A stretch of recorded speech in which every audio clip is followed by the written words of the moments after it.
Bienvenue les 8h45 ce matin. On vous parle toujours du coronavirus, mais du côté santé, avec des questions que vous nous avez posées tout au long de ce week-end déjà sur notre page Facebook. Et nous sommes en direct avec le professeur Jean Sibilia, doyen de la faculté de médecine de Strasbourg. Bonjour Jean. Bonjour. Encore beaucoup de questions. Vous imaginez, on arrive à un mois aujourd'hui de confinement. Donc il y a des choses qui se répètent, des choses qu'on croyait être vraies et on revient un petit peu en arrière. On parlait de ce pic de l'épidémie par exemple pendant les fêtes de Pâques. Mais est-ce qu'il est vraiment derrière nous, Jean Sibilia ? Alors, il y a deux pics en fait, ou peut-être qu'il n'y a pas de pic du tout d'ailleurs. Je vais essayer d'expliquer simplement les choses. Il y a deux phénomènes. Il y a le phénomène qui est cette épidémie virale, c'est-à-dire ce virus qui traverse la population, qui vient toucher les populations mondiales, d'où le terme pandémie. Pandémie veut dire épidémie sur toute la planète, c'est le terme. Et cette épidémie, en fait, qui est une épidémie d'un premier virus, elle va finalement traverser les populations, immuniser, on espère, les populations.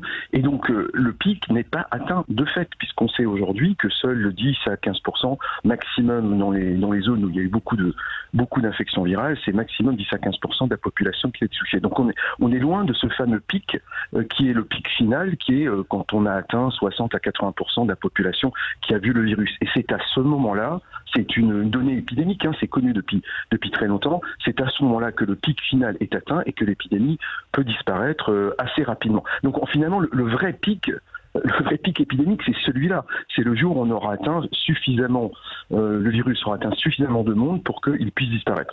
Tout ça, évidemment, en l'absence de traitement efficace et en l'absence de vaccin. C'est-à-dire, on est dans l'histoire naturelle du virus qui traverse sans barrière, en quelque sorte. C'est pas un mauvais jeu de mots, mais sans barrière, c'est-à-dire sans traitement, sans vaccination. Et le pic sera atteint à ce moment-là, dans quelques mois, dans quelques années, ça a même été évoqué. Ça, c'est le pic, j'allais dire, du virus. Mais après, il y a le pic épidémique du système de santé. Et je pense qu'on a confondu les deux. C'est-à-dire qu'à un moment donné, le système de santé, notamment nos soins intensifs et notre réanimation, qu'on avait calibré autour de 5 à 7 000 lits, qui est monté, vous avez vu, pas loin de 14 000 lits, il y a eu un pic, en fait, de saturation de ce système de santé. Et c'est ça dont on a parlé. Et Olivier Véran, le ministre, avait parlé de ce pic-là. Donc, il ne faut pas confondre le pic de l'épidémie virale et le pic de saturation du système de santé. Celui-là est passé, on est d'accord. Début avril, on est arrivé au sommet j'allais dire, des rentrées en réanimation en soins intensifs. Donc on a atteint le maximum de cette première vague, mais nous n'avons pas fini de l'histoire de cette épidémie. Elle peut reprendre ou pas, mais en tout cas, il y a quand même la probabilité très forte d'une deuxième vague, peut-être une troisième vague, que ça a été le cas lors d'autres épidémies. Oui, mais Jean, ça veut dire que le 11 mai, le déconfinement, il est plus social ou économique que médical. On est d'accord, et ça, il faut vraiment expliquer aux gens. Bien sûr. Il n'est pas médical parce que le 11 mai, le virus n'aura pas disparu. Le 11 mai, le virus n'aura pas disparu et la population n'aura pas été immunisée au niveau où on le souhaiterait. Donc c'est un déconfinement nécessaire pour des raisons sociales, sociologiques. Il faut qu'on respire, il faut qu'on bouge, il faut qu'on se rencontre. Enfin, il y a des choses à faire et puis surtout, il faut que notre pays retravaille. Je crois qu'on ne peut pas indéfiniment rester confiné. Le confinement, c'est une mesure de secours de dernière ligne pour sauver le système de soins et permettre à tout le monde d'y accéder, même dans des conditions de réanimation. Le confinement ne fait que ça, en fait. Il permet simplement de soulager le système de santé, mais il n'a aucune action sur le risque viral. Le risque viral va continuer. Il faut se déconfiner, mais il faut le faire. Ça a été largement dit, dans de bonnes conditions. On va vivre autrement. Vous avez vu les 3 règles qui ont été bien décrites, les mesures barrières, les tests, et puis isoler les cas infectés, mieux qu'on ne l'a fait au départ. Si on respecte ces 3 nouvelles règles, si on a ce civisme sanitaire dont on parlait, il faut le mettre en œuvre, évidemment. Je pense qu'on pourra lisser les choses de telle sorte qu'on ne retrouve pas ce fameux pic du système de santé. Parce que c'est ça qu'il ne faut pas retrouver. Il ne faut pas retrouver cette saturation du système de santé qui fait stresser les citoyens et les soignants de se dire on ne va pas pouvoir traiter et soigner tout le monde. Et ça, c'est le souci qu'on a. Mais Jean Sibilia, il y aura forcément une saturation puisque la sortie le 11 mai, on dit on dit beaucoup aujourd'hui, les personnes de cancer ou de maladies assez lourdes n'ont pas vraiment consulté, n'ont pas fait leur traitement. Donc, au moment du 11 mai, il ne va pas y avoir justement un embouteillage entre le Covid-19 et toutes ces maladies qui sont un peu restées en suspens? Excellente remarque, c'est exactement ce qui a été évoqué par les soignants et c'est ce qu'on voit déjà. Moi, je vois déjà depuis 2 semaines maintenant des personnes surtout âgées qui sont restées confinées, sans contact avec leur famille, sans contact avec leur médecin traitant ou seulement à distance. Évidemment, elles ont perdu leur autonomie. Elles ont entre 75 et 95 ans. Elles étaient à la maison assez bien installées avec l'infirmière, le kiné qui vient à domicile. Tout ça n'ayant pas pu se faire depuis plusieurs semaines. Ces patients se sont décompensés. C'est des gens qui sont à la maison et pas en EHPAD. Ils étaient à la maison, ils n'ont pas pris leur traitement. Ils n'ont pas pris le traitement pour la tension, ils n'ont pas pris le traitement pour le diabète correctement. Et ils arrivent maintenant à l'hôpital aux urgences, décompensés, légitimement. Et on a une deuxième vague non Covid qui est en train d'arriver, dont on ne connaît pas l'ampleur, parce que c'est très difficile, on ne l'a jamais vécu, là aussi. Donc il faudra qu'on traite à la fois les gens, le fond Covid qui reste, parce qu'il reste quand même quelques milliers de gens qui s'infectent encore chaque jour, on a fait le calcul, ainsi que des milliers, probablement beaucoup plus, de sujets plutôt âgés, mais pas que. Il y a aussi toutes les maladies chroniques de gens plus jeunes qui risquent d'arriver dans le système de santé, qui ont été mis en stand-by un peu, puisque c'est ce qui s'est passé pendant quelques semaines. Donc il va falloir, effectivement, les soignants ne vont pas pouvoir beaucoup se reposer. C'est un vrai souci. Le stress se maintient et c'est un vrai souci pour les équipes et pour les systèmes. Ça aussi, une remarque très importante. On a un système qui a basculé en système Covid pour accueillir les patients Covid le mieux possible. Notre hôpital, par exemple, s'est transformé. Les structures élémentaires ont disparu. Il n'y a plus de chirurgie, plus de discipline médicale. Tout est devenu Covid et non Covid. Aujourd'hui, il faut revenir à de la médecine, à des soins comme on le faisait avant, en partie, tout en maintenant notre capacité à accueillir quand même les malades Covid. Donc c'est un système qu'on ne connaît pas. Il faut qu'on mette en place une nouvelle organisation, plus rapidement adaptative. Il faut qu'on puisse s'adapter à tout. Et ça nécessite à nouveau un engagement des soignants et des équipes hospitalières ainsi que des administrations. Donc l'effort doit être poursuivi. C'est un effort de très longue durée, ce qui est certainement une des grandes difficultés de cette histoire. Mais ça veut dire qu'il faut solliciter les personnes qui sont aujourd'hui atteintes de maladies d'y aller aujourd'hui et surtout de rappeler que les centres hospitaliers sont sécurisés, c'est-à-dire en matière d'épidémie et d'éventuellement d'infection. Je dirais même plus, Cécile. Je dirais qu'il faut impérativement que les cabinets médicaux libéraux rouvrent. Il faut que l'activité médicale quotidienne de proximité ouvre, plus que les hôpitaux d'ailleurs.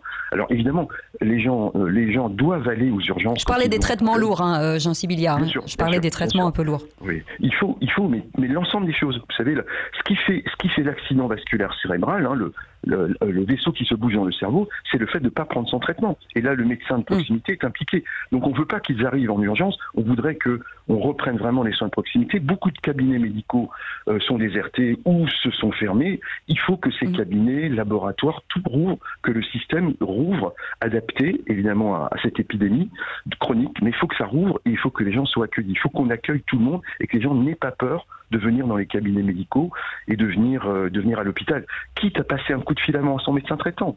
C'est tout à fait possible de faire. On a vu la téléconsultation a pris une formidable ampleur et c'est un très bon moyen de communiquer, mais il ne faut pas que ça se substitue à toute autre forme de soins. C'est un complément. Et ça, c'est très important. Un coup de fil, oui, pour pas venir emboliser si c'est pas nécessaire, mais derrière, il faut vraiment assurer le soin de proximité, puis le soin compliqué, évidemment, à l'hôpital. Oui, beaucoup de médecins généralistes, que ce soit dans les villes ou même en campagne, expliquent qu'il y a moins de patients puisque les gens les appellent moins. Il faut qu'effectivement tout cela se remette en place. En tout cas, on a des appels au standard pour vous, Jean Sibilla. On a Christine qui nous appelle du Pays Basque. Bonjour Christine. Bonjour, voilà, je suis Christiane du Pays Basque. Voilà, donc j'ai 67 ans. Donc je vis le confinement comme dit, naturellement, et bien fait. Par contre, il m'arrive une chose incroyable. Bon, j'étais soignante de métier, bien sûr à la retraite depuis 1 an. Depuis quelques mois, depuis 1 an également, je m'occupais d'un oncle de 90 ans de 7 heures par jour, qui est décédé d'une maladie d'Alzheimer il y a quelques mois. Et là, je me retrouve donc confinée, je respecte bien sûr, mais voilà, ça m'a bloqué, je souffre le martyre, ça m'a bloqué mes muscles, voilà, en sachant quand même que j'ai une hyperthyroïdie, j'ai été opérée d'un base d'eau il y a 40 ans, je suis suivie, parce que je prends du Levothyrox 125. Mais voilà, je suis bloquée, c'est-à-dire je souffre le martyre au niveau des muscles des avant-bras et des cuisses.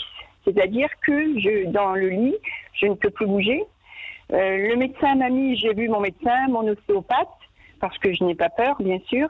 Il m'a mis sous morphine que je ne supporte pas. Bon, il m'a autorisé à marcher 1 heure par jour le matin, 1 heure le soir, que je fais. Mais cette douleur est là. Alors que je n'ai jamais eu ça de ma vie. Et l'ostéopathe me dit que mes muscles se sont grippés. Voilà. Et alors, je voulais savoir qu'est-ce que je peux faire. Je suis catastrophée parce que, honnêtement, ça me joue sur le moral. Voilà, heureusement que j'ai un mari qui m'aide pour m'habiller, me déshabiller. Mais ça m'a complètement bouleversé ma vie. Moi qui étais une femme très, très, très, très dynamique. Voilà. Eh ben, on est là, Christine. Jean Sibilia va vous répondre. Voilà, merci madame. Mais bon, là, on fait une petite consultation tous les deux au téléphone, parce qu'on est dans une situation qui n'a rien à voir avec le Covid, parce que des situations de douleurs musculaires, de crampes musculaires, d'inconfort de ce type-là, évidemment, ça n'a pas de rapport direct avec le Covid, dans la mesure où ça, si j'ai bien compris, vous n'avez pas de fièvre, vous ne toussez pas, et vous avez vu votre médecin qui a éliminé une infection Covid. Donc c'est hors Covid. Donc dans cette situation-là, simplement des règles sans faire une consultation trop personnalisée, mais si vous avez des douleurs musculaires dans un contexte d'anomalie de la thyroïde, comme vous le décrivez, évidemment, il faut voir votre médecin. Je pense que ça permet de répéter le message. Il y a à faire un bilan, comme on dit, diagnostic, c'est-à-dire essayer de comprendre pourquoi vous avez des douleurs musculaires. Il y a évidemment plein de causes différentes. La thyroïde peut être une cause. Vous avez des causes qui sont liées aussi à une inflammation, qui sont liées avec l'âge, des maladies rhumatismales qui donnent ce type de douleur.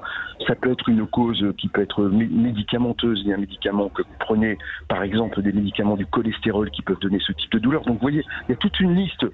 C'est quelque chose de très classique. Il y a toute une liste de causes à évoquer avec votre médecin et essayer de faire le diagnostic de ces douleurs musculaires nocturnes.